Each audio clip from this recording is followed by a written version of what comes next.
हिम्मत है तो ई वोटिंग कराना शुरू कर दे। फेयर इलेक्शन होगा, कोई परेशानी किसी को नहीं होगी, लेकिन वो कर नहीं सकते, ये हमें मालूम है। इसीलिए बीजेपी खुश हो रही है। तो किस बात का चुनाव आयोग है ये? कोई जिम्मेदारी नहीं है इसकी। पर पैसा खर्च कराएं देश का और देश के नागरिकों का। हजारों करोड़ों रुपया तुम खर्च कराते हो, अब तुमने SIR शुरू कर दिया। तो अब ये फर्जी चुनाव आयोग बना हुआ है हमारा, और ये जो इशारा सरकार करेगी वो तो वो काम नहीं कहे।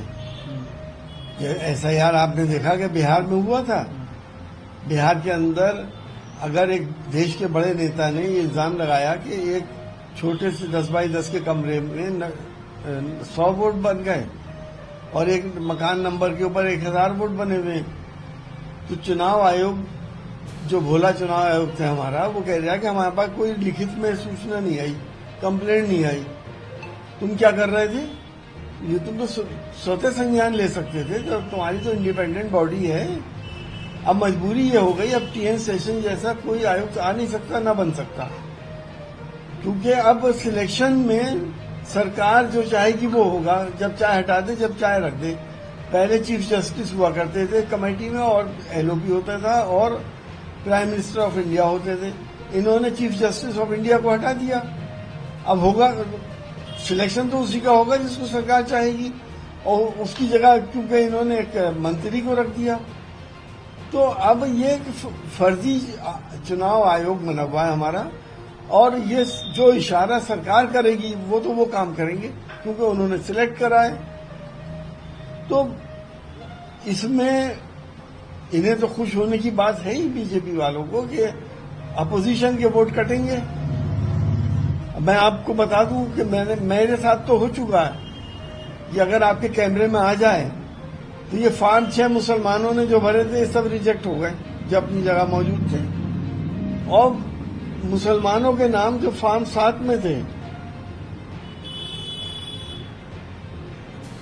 फॉर्म 7 भर दिए गए और उनके नाम काट दिए गए। वो जिंदा मौजूद वहां पे 70 लोग मौजूद थे बराबर के हमारे पड़ोस के मोहल्ले में, उनके नाम काट दिए गए। जिस घर में 10 वोट थे उनके यहाँ 8 वोट या 6 वोट आए। तो किस बात का चुनाव आयोग है ये? कोई जिम्मेदारी नहीं है इसकी। पर पैसा खर्च कराएं देश का और देश के नागरिकों का। हजारों करोड़ों रुपया तुम खर्च कराते हो, अब तुमने SIR शुरू कर दिया। अगर ईमानदारी से तुम करो तो क्या हर्ज था? मैं तो एक बात ये कहता हूं कि ना EVM का चक्कर है, ना बैलेट के चक्कर है। ई वोटिंग क्यों नहीं करा लेते? अगर ई वोटिंग होता है, देश के हर नागरिक का बायोमेट्रिक हुआ है। राशन भी तो बायोमेट्रिक सिस्टम से मिल रहा है, वोट भी ई वोटिंग से हो जाए। ना पोलिंग का चक्कर, जिस तरह से आप पोलिंग में जाते हैं इसे रोक देते हैं अपोजिशन के आदमियों को। न काउंटिंग में कोई घपला कर सकते, क्योंकि वो तो हाथ वाला रिजल्ट आ रहा है कि अब इसके इतने हो गए, इसके इतने हो गए। और ना ही बैलेट का कोई चक्कर, न काउंटिंग में जो घपलेबाजियां होती हैं वो खत्म। तो अगर चुनाव आयोग में हिम्मत है तो ई वोटिंग कराना शुरू कर दे। फेयर इलेक्शन होगा, कोई परेशानी किसी को नहीं होगी, लेकिन वो कर नहीं सकते, ये हमें मालूम है। इसीलिए बीजेपी खुश हो रही है। अगर फर्जी वोट हटा दिए जाएं तो बीजेपी तो कहीं रुकेगी नहीं, कहीं टिकेगी नहीं। और अपोजिशन के ईमानदारी से वोट ऐड कर दिए जाएं, सारे वोट, तो बीजेपी को कितने वोट मिलेंगे? मुश्किल से ये 10% वोट लेंगे, जो ये 34% ले रहे हैं। 34% भी सरकारें बना रहे हैं। अगर ईमानदारी से हो जाए, ई वोटिंग हो जाए, 10% से ज्यादा वोट नहीं मिलेगा इन्हें। नहीं, उन्होंने कहा है कि अभी कोई जो हमारा वाइस चीफ मिनिस्टर होगा, अभी उसमें और गुंजाइशें हैं, हम वो रखेंगे उसके अंदर। एक मुसलमान को भी हम उप मुख्यमंत्री बनाएंगे। जरूरी थोड़ी कि अभी से डिक्लेयर कर दें और जूतम पैदार शुरू करा दें आपस में। और बीजेपी जुमलेबाज कह रहे हैं, जुमलेबाजी है, ये तो पूरा देश जानता है क्या जुमलेबाजी कौन करता है देश के अंदर। ये तो आपको पता ही है। अपोजिशन ने जब भी जो वायदे करें वो पूरे करें, 90% पूरे करें। ये रिकॉर्ड है अपोजिशन की सरकारों का, होना चाहिए। ये एक्ट तो सिर्फ लोगों को बेवकूफ बनाना और हिंदू भाइयों को पोलराइज करना है कि हमने वक्फ खत्म कर दिया। अरे वक्फ की जायदादें कब से चली आ रही हैं, हजारों सालों से चली आ रही हैं। इन्हें ये पता ही नहीं है कि वक्फ कितने किस्म के होते हैं और क्यों होते हैं और क्या होता है। इन्हें तो इत्तेफाक से किसी ने बता दिया कि हिंदुस्तान में सबसे ज्यादा जमीनें वक्फ के पास है, घबरा गए।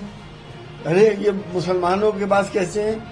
अब जो पता निकाला तो उसमें 60% से ज्यादा तो कब्रिस्तान है, तो बताशा बैठ गया। तो उसामा को उस टेररिस्ट से क्यों जोड़ रहे हैं? उसामा का अलग मतलब भी है। ये अरबी या फारसी का नाम है और इसका मतलब जहां तक मुझे मालूम है वो बहादुर है। तो नाम है, नाम तो कोई कैसे भी रख सकता है। कह रहे देखिए क्या होगा क्या नहीं होगा, कोई भी पार्टी देश हित से अलग कोई काम नहीं कर सकती। मेरा अल्फाज है, कोई भी पार्टी, सारी पार्टियां देश हित में काम करती हैं। ये सियासतें हैं जो एक दूसरे को हम लोग बुरा भला कहते रहते हैं।